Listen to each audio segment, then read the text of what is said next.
राधे राधे। जय श्री कृष्णा। कार्तिक मास की जय। विष्णु भगवान की जय। कार्तिक मास महात्म्य कथा अध्याय 20 में आप सभी का स्वागत है। आप सभी का हार्दिक अभिनंदन है। माँ शारदा की प्रेरणा स्वयं सहाय। माँ शारदा की प्रेरणा स्वयं सहाय। कार्तिक महात्म का लिखूं या 20वां अध्याय। अब राजा पृथु ने का पूछा, हे देवऋषि नारद, इसके बाद युद्ध में क्या हुआ तथा वह दैत्य जलंधर किस प्रकार मारा गया? कृपया मुझे वह कथा सुनाइए। नारद जी बोले, जब गिरिजा वहां से अदृश्य हो गई और गंधर्वी माया भी विलीन हो गई, तब भगवान विश्वध्वज चैतन्य हो गए। उन्होंने लौकिकता व्यक्त करते हुए बड़ा क्रोध किया और विस्मित मना जलंधर से युद्ध करने लगे।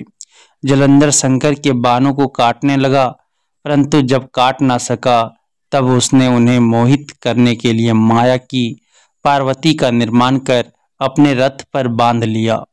तब अपनी प्रिय पार्वती को इस प्रकार कष्ट में पड़ा देख लौकिक लीला दिखाते हुए शंकर जी व्याकुल हो गए। शंकर जी ने भयंकर रौद्र रूप धारण कर लिया। अब उनके रौद्र रूप को देख कोई भी दैत्य उनके सामने खड़ा होने में समर्थ ना हो सका और सब भागने छिपने लगे। यहाँ तक कि शुंभ निशुंभ भी समर्थ ना हो सके। शिव जी ने उन शुंभ निशुंभ को श्राप देकर बड़ा धिक्कारा और कहा, तुम दोनों ने मेरा बड़ा अपराध किया है। तुम युद्ध से भागते हो, भागते को मारना पाप है। इससे मैं तुम्हें अब नहीं मारूंगा, परंतु गौरी तुमको अवश्य मारेगी। शिव जी के ऐसा कहने पर सागर पुत्र जलंधर क्रोध से अग्नि के समान प्रज्वलित हो उठा। उसने शिव जी पर घोर बाण बरसाकर धरती पर अंधकार कर दिया। तब उस दैत्य की ऐसी चेष्टा देखकर शंकर जी बड़े क्रोधित हुए तथा उन्होंने अपने चरणागुष्ठ से बनाए हुए सुदर्शन चक्र को चलाकर उसका सिर काट लिया।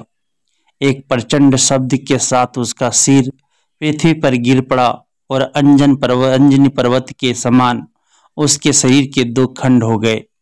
उसके रुधिर से संग्राम भूमि व्याप्त हो गई।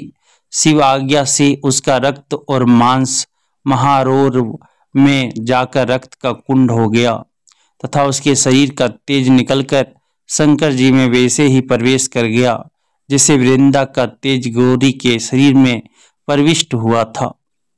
जलंधर को मरा देख देवता और सब गंधर्व खुश हो गए। मां शारदा की प्रेरणा स्वयं सहाय।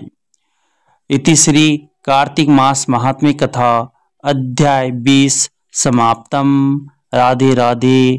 जय श्री कृष्ण।